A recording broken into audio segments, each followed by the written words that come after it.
Hey there folks, and welcome to this video. And with IMSA about to get underway with Daytona 24, I think it's high time that I sit down and make my 26 predictions for the year of 2026. The way it's going to work is as follows. My first 6 are going to be some broad predictions. After that, I'm going to make 6 championship predictions. Then 6 just in terms of changes, so drivers and events, before filling it out with 8 wildcard random events that might happen over the course of the season. Well, any further ado, let's jump right in. To start off, I reckon at least one GTP will get its first pole position. I had that last year. I think it was BMW, and they ended up with a run of them. I think at least one GT3 will get its first win. Now, I think there's already one that in theory would be able to, which brings us on to our next one, which is the Lamborghini will win a race in either GTD class. So for number 2, I guess, if there's a proper facelift Evo, Porsche's got the 992 Gen 2, we can include that there. Number 4, this is going to be a bold one, Aston Martin will win a GTP race. I mean, I suggested a podium. I suggested a podium in WEC and in IMSA, and we got both of them. Cota for WEC and Petit Le Mans for IMSA. I reckon at least 3 different teams will win MEC rounds in GTP. We had that last year, and 3 of them will be from different manufacturers. We also had that last year. Last year's ones were Porsche, Cadillac, and Acura. Could have BMW join in, could have Aston Martin.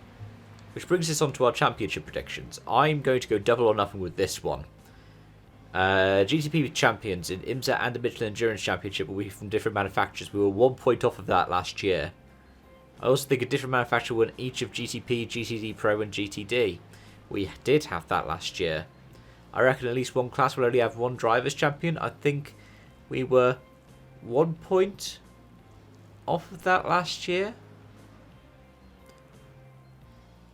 3 different manufacturers in the top 3 of GTD Pro. I think we even went as far as having 5 in the top 5 in 2025. I reckon there'll be at least one new champion driver in IMSA. And I think there'll be at least one new champion car for either IMSA or the Michelin Endurance Championship.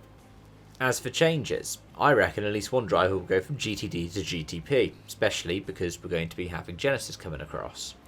Likewise, I reckon at least one driver will go from GTP to GTD. We had that for Nick Tandy last year, which was a little bit of a surprise, but also it was something that got me another point. I reckon at least one champion will leave IMSA. We had that last year with Mathieu Jaminet. I also had where a champion would leave their team, which also ended up being Jaminet, so I'm just going with the bolder prediction this time around.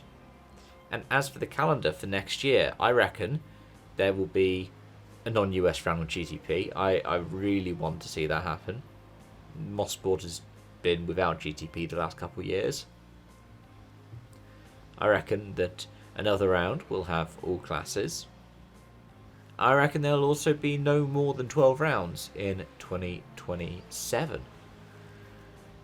That's one that I've gotten last year, and it's one that I've been thinking of the last couple of years. I already started doing the predictions last year, though.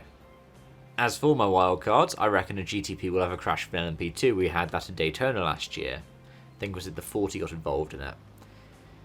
I reckon there'll be another wet quali, like in Petit Le Mans, I think 2023, where the P2s beat the GTPs.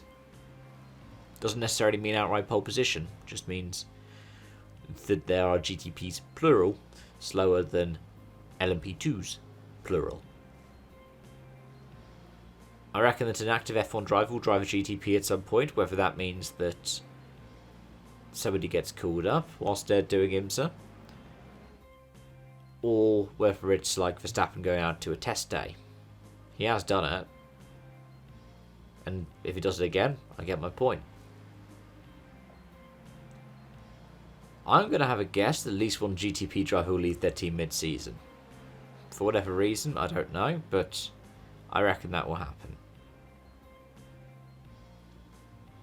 Now into the second half of my wildcards, I think a GTD will have a race-ending crash with a GTP. That could be for either the GTD or the GTP. I reckon whoever gets driven into the back of is more likely to DNF. I reckon that at least one Michelin Endurance Championship round will end under the safety car. We had that a couple of times last year, especially with Rodam going up to the Endurance Championship. It is more likely to happen. It did last year. Though I also reckon Rodam, despite going to an Endurance round, will somehow have less caution periods. And to round off my list, I reckon there'll be at least one disqualification from a top 10 finisher. I think we already had 2 last year. They were both in Daytona and it was United Autosport, right?